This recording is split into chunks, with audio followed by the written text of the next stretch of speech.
जय श्री महाकाल। अलख आदेश, गुरु गोरखनाथ जी को आदेश, माता महाकाली को आदेश, भगवान भोलेनाथ को आदेश। दोस्तों, आपका स्वागत है आपके खुद के अपने यूट्यूब चैनल पे महाकाली सिद्धि और तंत्र साधनाएं। आज मैं गंधर्व कन्या के बारे में पूरी जानकारी आपके पास में लेके आया हूँ। मैं हर वो चीज़ बताऊँगा जो साधना में एक साधक गलती करता है और उसके बाद उसे सफलता नहीं मिलती।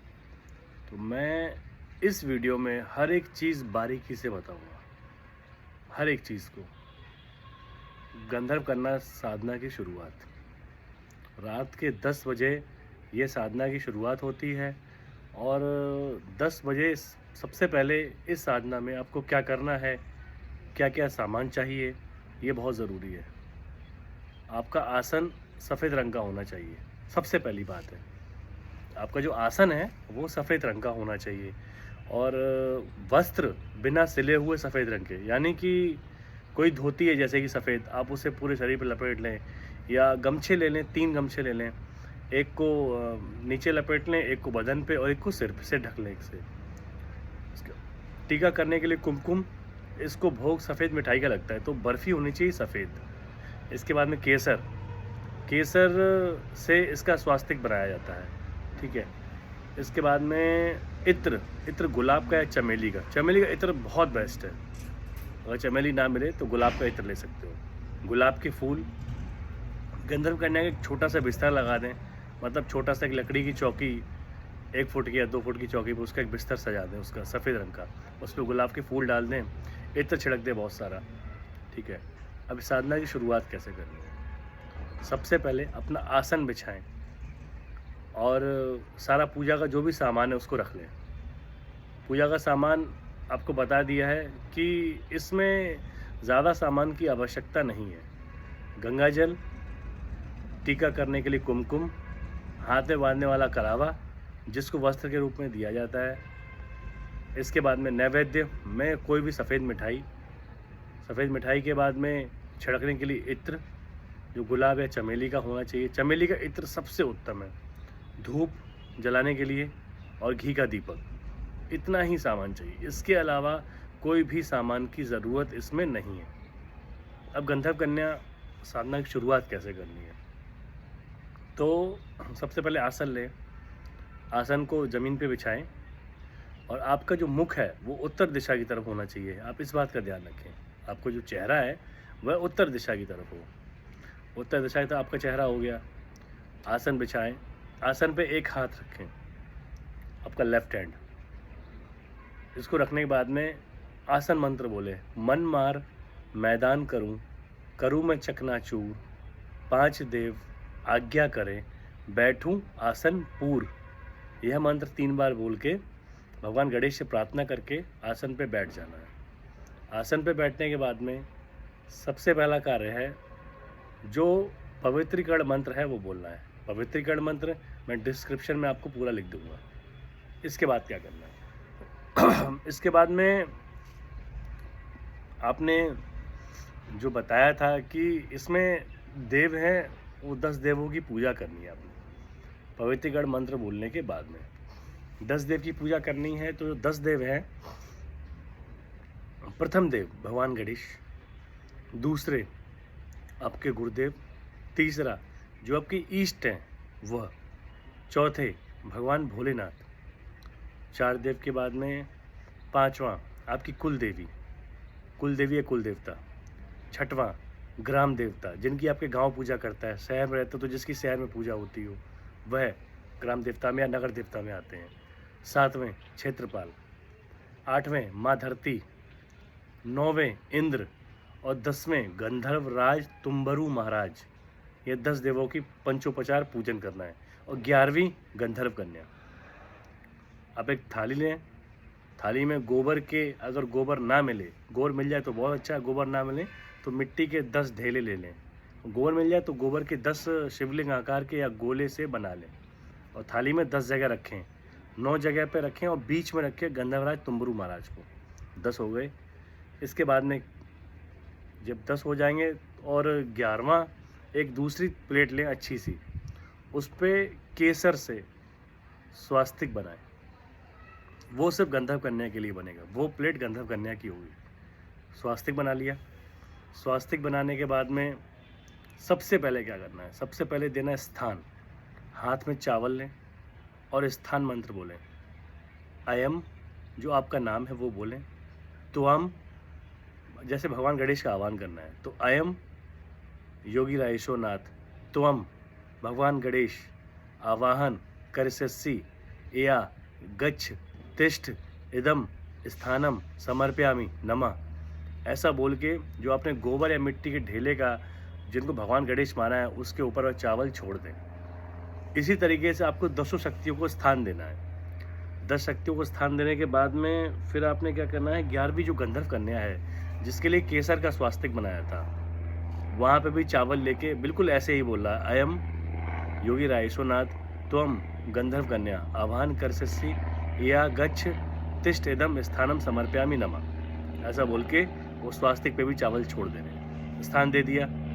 बिल्कुल जैसे बहुत सरल तरीके से बता रहा हूँ, जैसे घर में मेहमान आते हैं तो सबसे पहले हम उनको स्थान देते हैं, ऐसे ही शक्तियों को स्थान देना। फिर क्या करना है, हमारे घर में मेहमान आते हैं तो हम उन्हें हाथ पैर धुलाते हैं, तो हमें शक्तियों को नहलाना है, बिल्कुल ऐसे ही।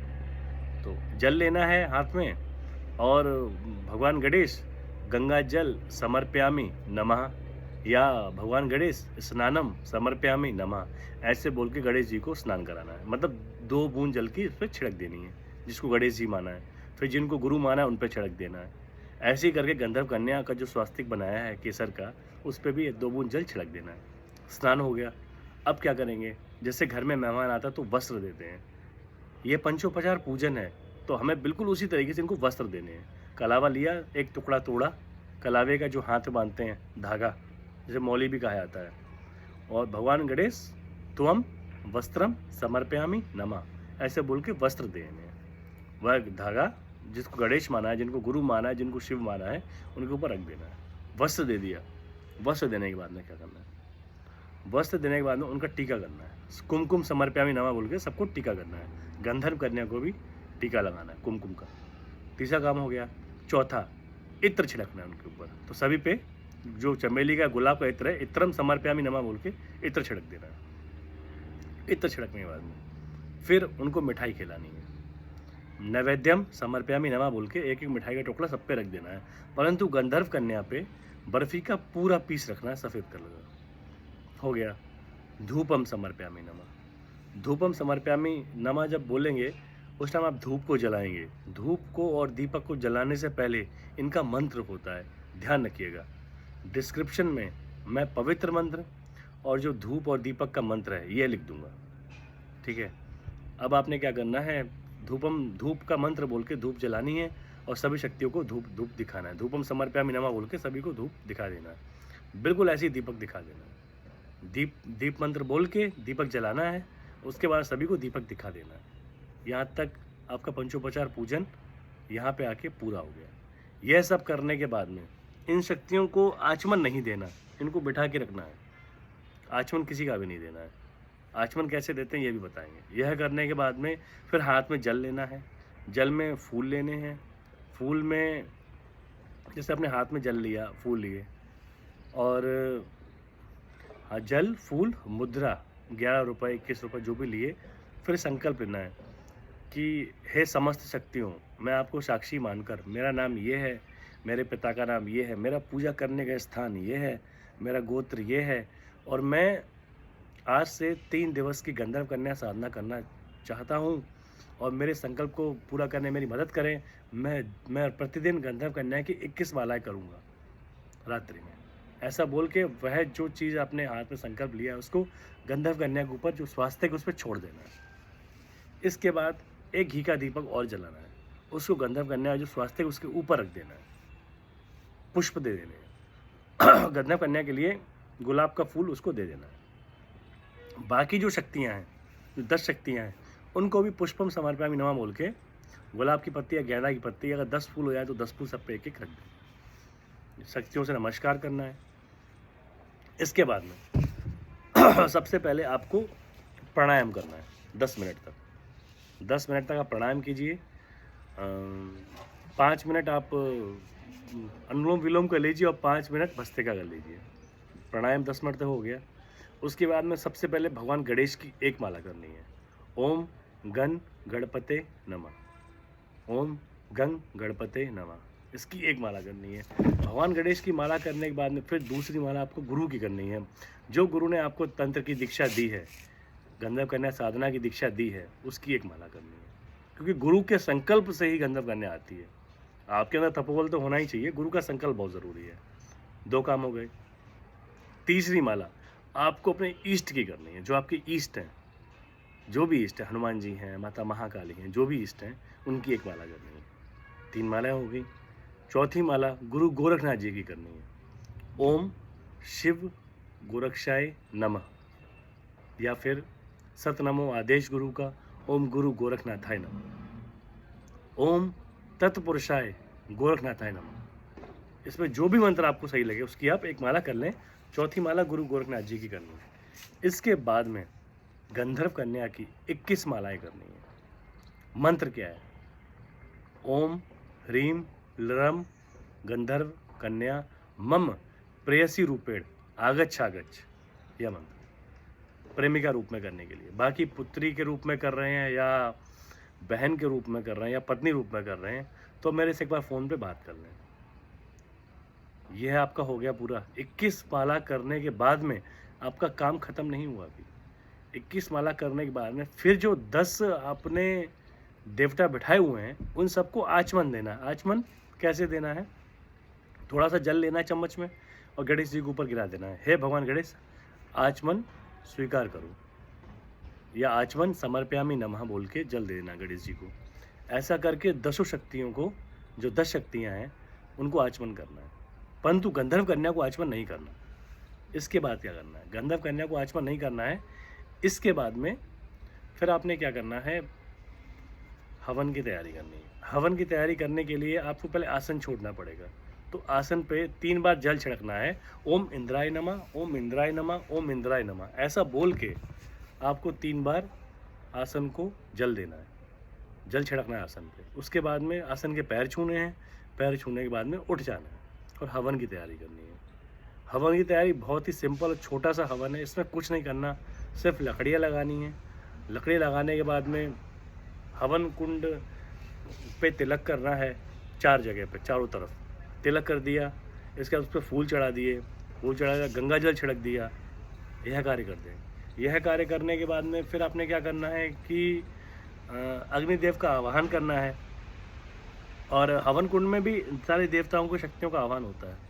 तो फिर भगवान गणेश का आह्वान करें, गुरु का आह्वान करें, भैरव बाबा का आह्वान करें, गोरखनाथ जी का आह्वान करें। इसके बाद में पितृ देवता का आह्वान करें, कुल देवी देवता का आह्वान करें, स्थान देवता का आह्वान करें, क्षेत्रपाल का आह्वान करें, गंधर्वराज तुम्बरू महाराज का आह्वान करें, गंधर्व कन्या का आह्वान करें, इंद्र देवता का आह्वान करें। ये सारे हो गए। इसमें आपके पितृ भी शामिल हैं। सबका आह्वान कैसे करना है कि हे भगवान गणेश, मैं आपका आह्वान करता हूँ, कृपया करके हवन में आएँ और मुझे सफलता प्रदान करें, मुझे आशीर्वाद दें सफलता का। ऐसे सभी शक्तियों का आह्वान हो गया। गंधर्व कन्या का भी ऐसे आह्वान करना। फिर अग्निदेव का आह्वान करके कपूर लेके उसको जला के हवन कुंड में छोड़ देना। छोड़ दिया, हवन कुंड में अग्नि प्रज्वलित हो जाएगी। इसके बाद में सबसे पहले जो हवन सामग्री है उसकी 3 आहुतियाँ देनी है हवन का मुख खोलने के लिए। लोगों के हवन सफल नहीं होते, क्यों? क्योंकि हवन का मुख नहीं खोलते हैं। या तो सामग्री घटिया क्वालिटी की होती है या हवन का मुख नहीं खोलते। हवन का जब तक मुख नहीं खोलोगे तब तक वह आपकी हवन की आहुतियाँ उन शक्तियों तक कैसे पहुँचेगी? हवन का मुख खोलने का मंत्र, अरिंद महाराज वरिंद पिता, उल्टा मुख सीधा कर वैसुंधर महाराज स्वाहा, ऐसे 3 बार बोल के 3 आहुतियाँ हवन सामग्री की दे देनी। इसके बाद में क्या करना है? यहाँ तक आने के बाद में फिर आप पहले गणेश की आहुतियाँ 7 दे दीजिए। ओम गंगणपते नमः स्वाहा, ओम गंगणपते नमः स्वाहा, ओम गंगणपते नमः स्वाहा। गणेश की आहुति दे दी। गुरुदेव की आहुति, जो गुरु मंत्र उसकी आहुतियाँ देनी है। जो भी आपका गुरु मंत्र हो उसकी आहुतियाँ देनी। फिर आपका जो इष्ट देव का मंत्र है उसकी 7 आहुतियाँ। चौथा भैरव बाबा जो मंत्र है उसकी 7 आहुतियाँ। फिर गुरु गोरखनाथ जी का जो मंत्र है उसकी 7 आहुतियाँ। यहाँ तक हो गया। इसके बाद में फिर देवताओं में आ जाओ। जो पंच परमेश्वर है, जो 5 परमेश्वर हैं, भगवान गणेश की फिर 7 आहुतियाँ। इसके बाद में सूर्य देवता की 7 आहुतियाँ, माँ दुर्गा की 7 आहुतियाँ, श्री हरि विष्णु की 7 आहुतियाँ, भगवान भोलेनाथ की 7 आहुतियाँ, ये पंच परमेश्वर हैं, इनकी 7 आहुतियाँ हो गई। फिर आपके स्थान देवता की 7 आहुतियाँ, ग्राम देवता की 7 आहुतियाँ, कुल देवी देवता की 7 आहुतियाँ, इसके बाद में क्षेत्रपाल की 7 आहुतियाँ, इंद्र की 7 आहुतियाँ, गंधर्वराज तुम्बुरु महाराज की 7 आहुतियाँ। ये सभी आहुतियाँ आपने देनी। पितृ देवता की 7 आहुतियाँ, अग्नि देवता की 7 आहुतियाँ। यह सारी आहुतियाँ देने के बाद फिर आपने जो गंधर्व कन्या की 21 मालाएं की हैं, इसका आपको 216 यानी दशांश 2 माला का हवन देना है। 216 आहुतियाँ देनी है गंधर्व कन्या की। अब गंधर्व कन्या की आहुति में आपको आहुतियाँ देनी है तो केवल सफ़ेद मिठाई की, या चाहें तो थोड़ी सी हवन सामग्री मिला सकते हैं। और सफ़ेद मिठाई की छोटे छोटे टुकड़े की आहुतियाँ दें। ओम ह्रीम लरम गंधर्व कन्या मम प्रेयसी रूपण आगच आगच स्वाहा। ओम ह्रीम लरम गंधर्व कन्या मम प्रेयसी रूपण आगच आगच स्वाहा। ओम ह्रीम लरम गंधर्व कन्या मम प्रेयसी रूपण आगच आगच स्वाहा। 216 आहुतियाँ हो गई। 216 आहुतियाँ देने के बाद आपका हवन संपन्न हो जाता है। इसके बाद पूर्ण आहुति देनी है। पूर्ण आहुति श्री हरि विष्णु को देनी है। ऐसे ही जो मतलब आपका घी बचा हुआ है, एक आहुति घी से दें, एक हवन सामग्री से, एक घी से, एक हवन सामग्री से, ऐसे दे सकते हैं। या आप इसमें ऐसी या सफ़ेद मिठाई की डायरेक्ट आहुति दे सकते हैं। यह कार्य पूरा करने के बाद में पूर्ण आहुति देनी है। उसमें घी की कटोरी लेनी है, जो बचा हुआ घी है, श्री हरि श्री हरि श्री हरि बोलते बोलते आपने ऐसे मतलब कटोरी को उल्टा कर देना हवन कुंड के ऊपर और चढ़ा देना। यह आपका हवन संपन्न हो गया। इसके बाद में आपने उठना नहीं है, वैसे ही बिल्कुल आसन को 3 बार जल देना है। ओम इंद्राय नमः, एक बार जल छिड़क दिया आसन पे, ओम इंद्राय नमः। दूसरी बार जल छिड़क दिया आसन पे, ओम इंद्राय नमः। तीसरी बार जल छिड़क दिया आसन पे, फिर 3 बार आसन के पैर छुएं और उसी जल से जो आपने भरा हुआ है आपका उसमें जल के लोटे में, उसमें छोटी वाली उंगली को डुबाएं और ऐसे करके टीका कर लें। उसके बाद में 3 बार आसन के पैर छुएं, बोले हे इंद्रदेव मुझे हवन, मेरे हवन का, मेरे जाप का मुझे फल दे, ऐसा बोलना है और उठ जाना। हवन आपका संपन्न हो गया। इस दौरान गंधर्व कन्या का जो दीपक है वो बुझना नहीं चाहिए। उसमें इतना घी डाल लें कि गंधर्व कन्या का दीपक जलता रहे। और जो एक दीपक आप जो देवताओं के लिए जलाएंगे, जो 10 शक्तियों का पूजन किया उनके लिए जलाएंगे, वह भी जलता रहे। इस बात का ध्यान रखें। यानी एक तो गंधर्व कन्या का प्लेट में स्वास्तिक बना के वहाँ दीपक जलेगा, एक प्लेट में दीपक जलेगा जो 10 शक्तियाँ हैं उनका। इसके अलावा गंधर्व कन्या का एक बिस्तर बनेगा, वहाँ दीपक नहीं जलेगा। एक छोटा सा उसका उससे स्थान दें, जैसे कि सफ़ेद कोई वस्त्र बिछा दें गुदगुदा करके, छोटा सा बिस्तर लगा, तकिया लगा दें और उस पर गुलाब के फूल बिखेर दें, उस पर बहुत सारा इत्र छिड़क दें, चमेली का इत्र। और साधना करते समय अपने ऊपर भी बहुत सारा चमेली का इत्र छिड़कना है।